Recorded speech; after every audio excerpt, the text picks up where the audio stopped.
سر تو جیسے میز آپ نے بتایا پاکستان کے حالات پر آپ کی گہری نظر ہے ہمیشہ سے، تو آپ کو کیا لگتا ہے پاکستان کے حالات بہتری کی طرف جا رہے ہیں؟ دیکھیے کچھ ملکوں کی نا ایک سرٹن ایک ہسٹری ہوتی ہے.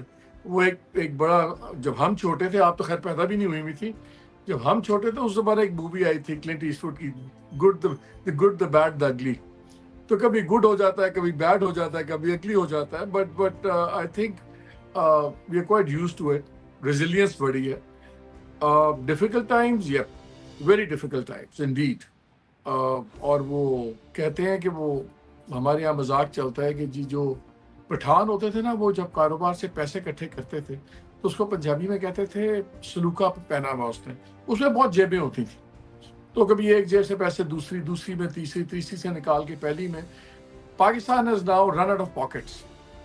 جتنا سلوکا، جتنا ہم نے دائیں بائیں کرنی تھی نا، اپنی جو رنگ بازیاں کرنی تھی وہ کر لی ہیں. سو ناؤ اب ڈرامے بازی کا ٹائم نہیں رہا. فرق صرف یہ ہے کہ پہلے ایک دوسری گنجائش ہوتی تھی to play around, to blame this, A blames B, B blame C, اور وہ ایک بلیم گیم چلتی تھی، اور ایک تھوڑی سی منوورنگ روم تھی. اب منوورنگ روم نہیں ہے. اور میرے خیال میں I might sound crazy when I say this, but I think it's actually a blessing in disguise.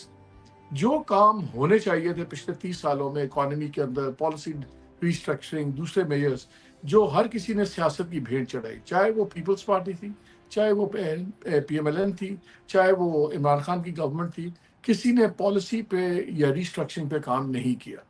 سو اب صرف اس لیے لوگ تنگ زیادہ ہیں کہ جو پالیسی چینجز یا ریسٹرکچرنگ پچھلے 30 سال میں گریجولی ہو جانی چاہیے تھی، اب وہ اکٹھی کرنی پڑ رہی. اٹس لائک اگر آپ کو 6 مہینے کی دوائی ایک ہفتے میں کھانی پڑے تو طبیعت تو خراب ہوگی نا. So now be getting an overdose of medicine. لیکن اب ان کے پاس آپشن نہیں ہے، اب ان کو کرنی پڑیں گی، یہ پالیسیز بنانی پڑیں گی، امپلیمنٹ کرنی پڑیں گی. پاکستان میں پالیسیز کی کمی نہیں ہے، صرف امپلیمنٹیشن نہیں ہوتی تھی. So I think now that is a silver lining. چیخیں نکل گئی ہیں لوگوں کی، بالکل نکلی ہیں. لیکن بھولیے مت، یہ ایک 25 کروڑ کا ملک ہے. We are the 5th most populous country in the world. اس کی اپنی ایک، اس کا اپنا ایک ڈائنامزم ہوتا ہے اتنے بڑوں کا. اتنا جب اتنی آبادی ہو، اتنی اکانومی ہو.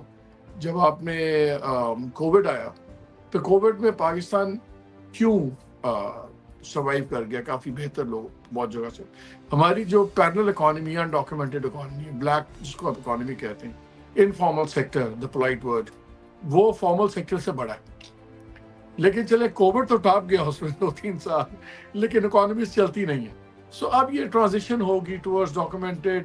مشکل وقت ہے، لیکن there is always time to make money. دیکھیے جتنے آپ کو دنیا میں بلینرز ملیں گے نا، وہ بڑے یا وارز میں ایک بلینرز، یا کرائسس میں ایک بلینرز. جب سارے حالات بہت اچھے ہوں نا تو اس میں آرام سے پیسے بنتے ہیں. سو رسک فیکٹر بھی ہوتا ہے. سو اٹس ناٹ کہ اٹس آل گڈ، بالکل آل گڈ نہیں ہے، لیکن ہوپلیس نہیں ہے کہ آپ یہ سوچیں گے نہیں کچھ ہو نہیں سکتا. ہوگا، گریجولی ہوگا. And I think it's a market with promise.